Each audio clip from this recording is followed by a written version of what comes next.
We have to talk about archers in Rise of Kingdoms.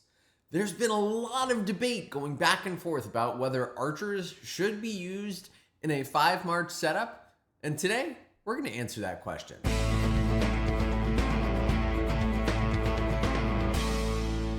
What is up, ladies and gentlemen? Welcome back to another Rise of Kingdoms gameplay episode from your very own Shappy Gaming. If you're new to the channel, my name's Shappy. I'm a sponsored Rise of Kingdoms content creator, and I am here to answer the question today of whether archers are still viable in Rise of Kingdoms. Now, there's been a lot of coverage about this particular topic.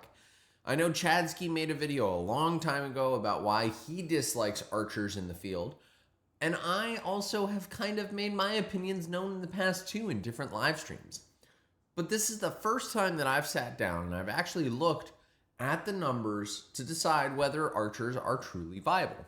Now, there are a couple things I want to call out with this. First is, there's a difference between archers being usable in Rise of Kingdoms versus archers being preferred in Rise of Kingdoms. And you may be like, Shappy, what are you talking about? Well, when you go to use archers in Rise of Kingdoms, maybe you want to use archers for 3 of your marches in a 5-march setup.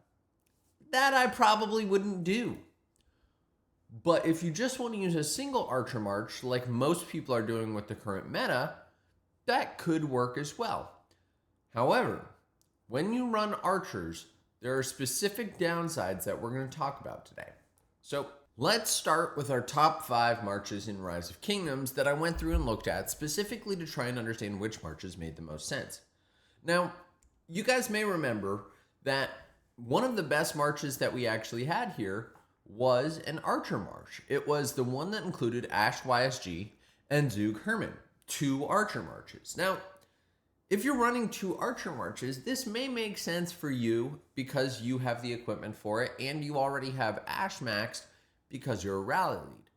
However, for most players, this is not the best way to go. And the reason that we especially called out this march during our testing was because while this march did deal the most damage in Home Kingdom setup, it didn't have the best ratio because it took more damage. And this is something really important when we talk about are archers viable in your 5-march setup.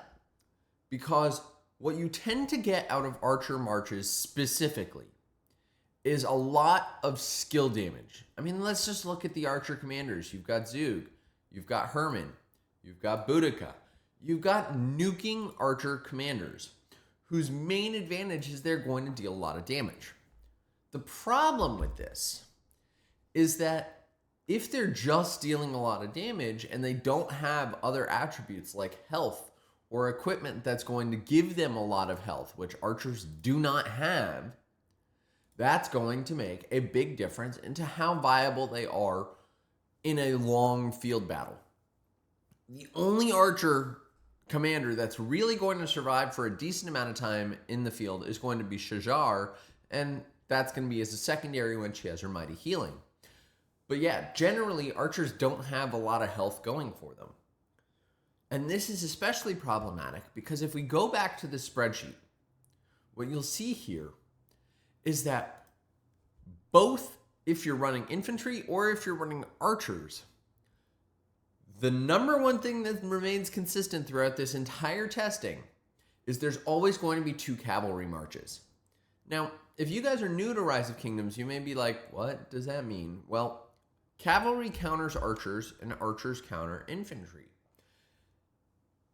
If there are 2 cavalry marches for every player's setup, and there's only 1 archer march for most players' setups, statistically, that means that there's a higher chance that your archer marches are going to get targeted and swarmed by at least 2 marches. And I saw this during my KVK. Even when I was going ahead and I was using my archers and I was doing all right, it wasn't the best setup. However, I went through after that video and I said, you know what? I'm not just going to talk about it. Let's just check. Let's check to see exactly how I did.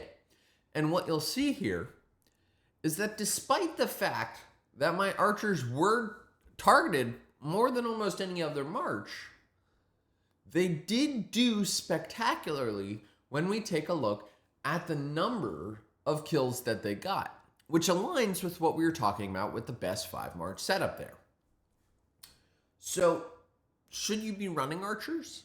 Well, I think that there are benefits to running archers, and there are also downsides to running archers. If you have a lot of resources, you can totally run archers. Now, the one other complication with running archers is the fact that when you run archers, you are slow.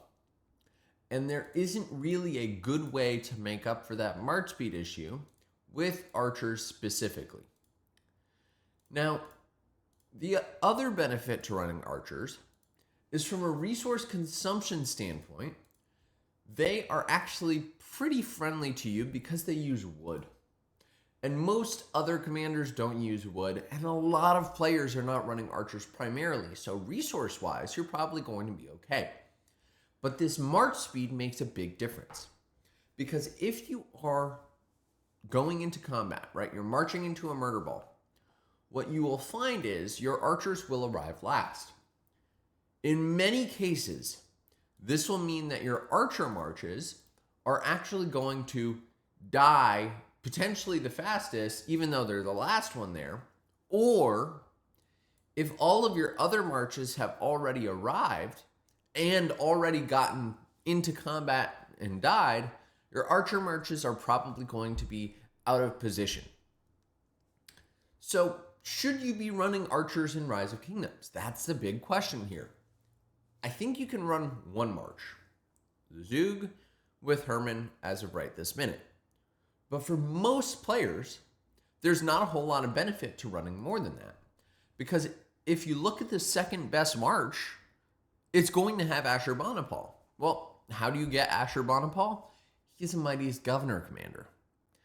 And what that also means is that Ashurbanipal is not necessarily going to be the best commander when we talk about having that field presence. He works, he's totally viable, he's great as it is today, but his skills are primarily for rallying structures, right? So we have this AoE damage, but his tree includes conquering. This is a big deal.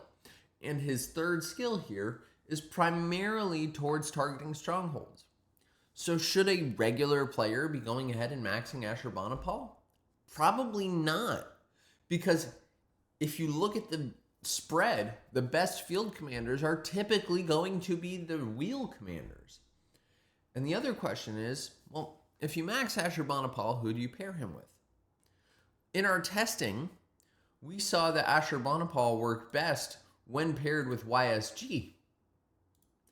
But if we're pairing him with YSG, then is that really going to be the sturdiest march?